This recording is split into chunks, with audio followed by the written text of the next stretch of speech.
The debt ceiling is intended to control government spending and prevent the government from incurring too much debt.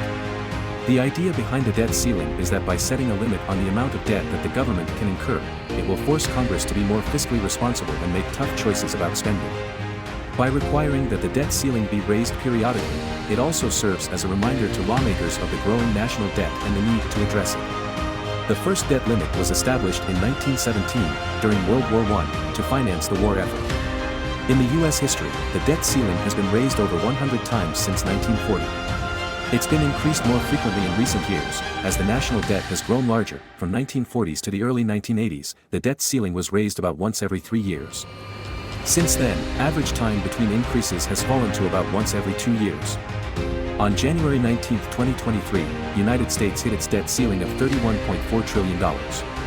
If the debt ceiling is not increased, the federal government would not be able to borrow any more money to fund its operations. This would mean that the government would have to rely on the revenue it collects through taxes and other sources, as well as any money it has on hand, to pay its bills. If the government's income is not enough to cover its expenses, it would have to default on some of its debt, which could have serious consequences. Currently, the Treasury Department is utilizing extraordinary measures to prevent a default, but they will not be indefinitely sustainable. According to reports from Wells Fargo, if the United States does not raise the debt ceiling, the government will begin defaulting on its debt starting sometime between early July and early September 2023.